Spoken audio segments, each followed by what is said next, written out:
Ogun State, the gateway state, is the industrial engine of Nigeria, home to the largest manufacturing hubs in West Africa. But for decades, that engine has been stuck in the mud. If you've lived in or traveled through Ogun State, you know the pain. Federal roads that were once the pride of the nation became death traps. These same roads, the ones connecting industries, borders, and major cities, have also been some of the most dangerous, most neglected, and most frustrating roads in the entire country. We are talking about roads that have destroyed businesses, delayed economic growth, and in some cases, become literally death traps. We are talking about roads that haven't seen a grader in 20 years. But something is changing. Over the last 3 years, we've seen an unprecedented shift from the Sango-Ota corridors to the industrial veins of Agbara.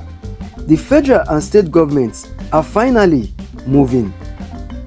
We can now see construction progressing and projects ongoing. And for the first time in a long while, there seems to be hope. In today's video, I'm taking you across 5 major federal roads and a new highway corridor in Ogun State, showing you what there used to be, what is happening right now, and what it means for you, businesses, and Nigerians' economy. Hi everyone, welcome to another video. My name is Bolaon. In today's video, I'll be showing you some roads under construction that will be transforming Ogun State. Some of these roads have been abandoned for a while, but presently they are under construction, and some of them are actually new roads. I'll be taking you to those roads and showing you what is happening on those roads in Ogun State. So guys, come along, let me show you how this road will be transforming Ogun State. Our first project is the Sango-Ota Idi-Iroko road. This is not just a road. This is one of the most strategic economic corridors in Ogun State.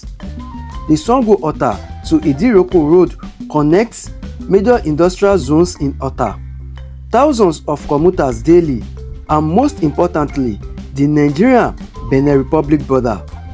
For years, this road was in terrible condition.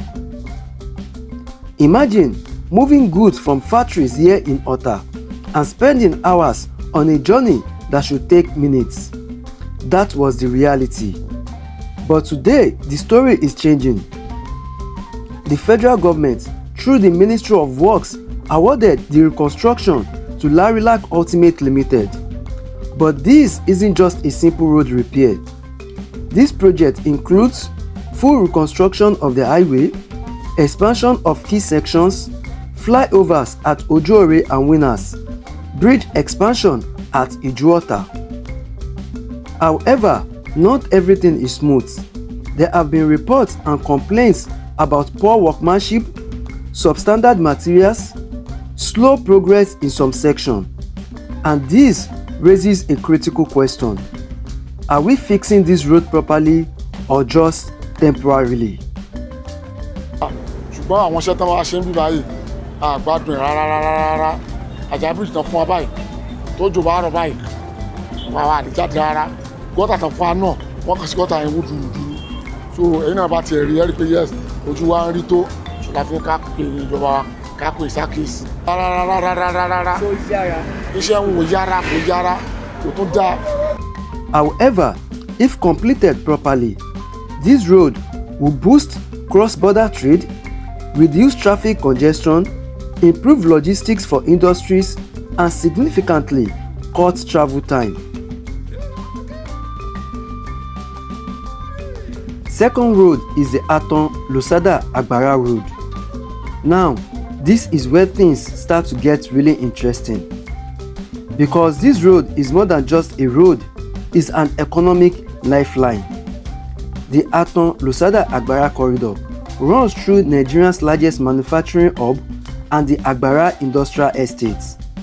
For years, industry here faced painful contradiction. They were producing goods at massive scale but couldn't move them efficiently. Seeing the economic bleeding, Governor Dapo Abiodun administration flagged off a massive reconstruction of the 19.1-kilometer road. The goal was simple: build the corridor into world-class dual carriageway to rescue the industries and the commuters who were losing hours to a journey that should take about 20 minutes. But as construction progressed, something even bigger happened behind the scenes. Recognizing the immense strategic value of this route, the federal government stepped in with a massive upgrade in status. The project transformed from a localized state rescue mission into a synchronized federal-state mega project. Ogun State completed and asphalted one side of the dual carriageway, while the federal government took charge of the other carriageway. This wasn't just a regular repair anymore. It was an expansion designed for the global stage. This brings us to the biggest plot twist in the story of this road. The Atan Lusada Agbara road has officially been absorbed as the southern terminus of the President Bola Tinubu legacy project, the Sokoto-Badagry Superhighway. Think about the scale of this. We are talking about a massive 1,068 kilometers corridor designed to stitch the entire western spine of Nigeria together, connecting the agricultural abundance of the north directly to the industrial powerhouse of the south. Now, at the Atan Lusada Agbara axis of the highway. For those who know how this highway was before, initially it was under Ogun State government, and they were able to do one part of the road then, which is why you see an asphalt road there. And at this other side that is presently under construction now is what high-tech construction is presently handling through the federal government, and both carriageways now will be the Sokoto-Badagry highway. By making the Atan Agbara road a direct extension of the superhighway, the federal government didn't just fix a pothole. They plugged the Agbara industrial hub directly into a national trade pipeline. Trucks leaving factories in Agbara will soon have a seamless, high-speed route all the way to the northern borders of the country without navigating the crippling traffic bottlenecks of central Lagos. Because this road is now part of a national superhighway. The third road we will be taking a look at is the Sagamu Ijebu-Ode highway. This is another critical route. The road connects southwest, specifically Ogun State, to the south-south and southeast. Links to Ondo, Benin and beyond. For over a decade, this stretch of the highway was a graveyard for car suspensions, a hub for brutal gridlock, and the source of immense frustration for millions of travelers. To understand the sheer magnitude of this project, you have to understand its geography. The Sagamu Ijebu-Ode Expressway is the primary arterial link connecting Lagos, Nigeria's commercial powerhouse, to several other southern states. Every single day, thousands of petroleum tankers, multi-ton interstate container trucks, and passenger buses rely on this road. But under President Tinubu's Renew Hope agenda, a massive federal intervention has hit this highway because it handles a staggering volume of heavy axial load. Asphalt palliative will simply not last long as a result of this. The federal government is moving away from asphalt here and using rigid concrete pavements. This is because of the heavy tonnage of truck moving between Lagos and the east. This road connects the industrial zones of Sagamu to the agricultural belt of Ijebu. With the highway still under rehabilitation, it has drastically reduced the travel time to Sagamu, Ijebu-Ode, Ore, Benin and other places this road links with. Now, let's talk about a road that was totally forgotten for decades. The Sagamu, Papalanto, Iro, Obele Road. This road has been a nightmare for decades before the federal government intervention through the Dangote Group. Under the federal government tax credit scheme, Dangote Group is reconstructing this 100-kilometer road using concrete. As of early 2026, work is at an advanced stage. The goal is to finish this project by the end of this year or first quarter of 2027. This road bypasses the congestion of Iju-Ota and links the Lagos-Ibadan Expressway directly to the industrial zone of Ijebu-Ode and Idi-Iroko. The project scopes cover a major industrial route, critical for cement and manufacturing logistics, and long stretch connecting Ogun's economic belt. Why the tax credit scheme model matters? Instead of waiting for government funding, private companies fix roads and recover costs through tax credits. This model is becoming a game changer in Nigeria, as the same model was used for the Apapa-Oshodi-Oroshoki Expressway in Lagos, Obanjana-Kaba Road in Kogi, Bode-Sadu-Kayama-Kosubosu Road in Kwara by Bua Group, amongst others. Now to the fifth road. This is one of the busiest roads in Ogun State, the Lagos-Abeokuta Expressway.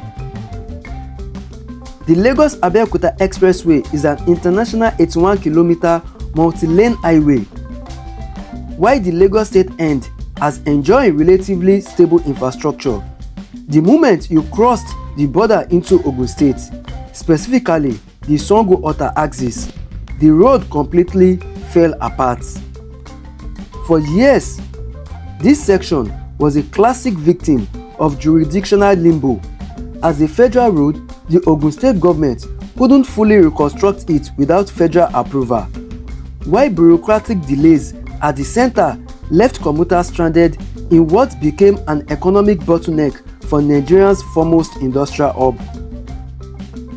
But the narrative changed completely following intense collaborations between Governor Dapo Abiodun and the Federal Ministry of Works under the current administration. Recognizing that this road couldn't wait any longer, a first aggressive intervention was launched to completely rebuild the Ogun State section from the foundation up. The state is working on 5 different sections simultaneously, Sango to Abeokuta. So why is this specific section such a massive priority? It boils down to sheer economic survival. Sango-Ota is home to one of the largest concentrations of manufacturing industries in West Africa, from pharmaceuticals to food production and heavy conglomerates. Hundreds of factories rely exclusively on this corridor to move raw materials inward from Lagos port and ship finished goods outwards. The ongoing reconstruction of the Lagos-Abeokuta Expressway, Ogun State section, is a testament to what happens when federal and state synergy aligns for public good. It's a massive win for commuters, a lifeline for industry, and a vital catalyst for regional trade. Now, let's talk about one of the biggest projects in Nigerians today passing through Ogun State, the Lagos-Calabar Coastal Highway. Finally, the project of the century, the 700-kilometer Lagos-Calabar Coastal Highway.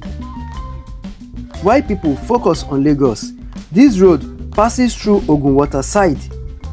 These are communities that have been forgotten, isolated, underdeveloped, and economically stagnant.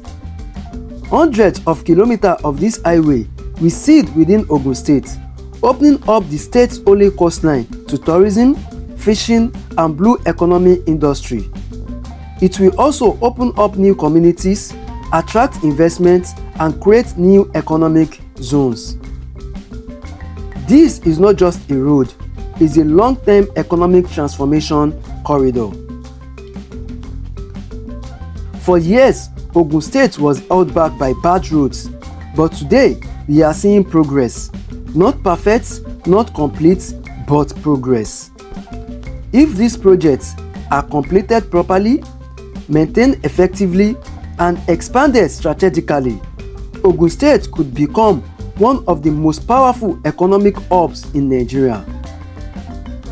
If you found this video valuable, like this video, subscribe to the channel and drop a comment. Tell me which of these roads affect you the most. See you in the next video.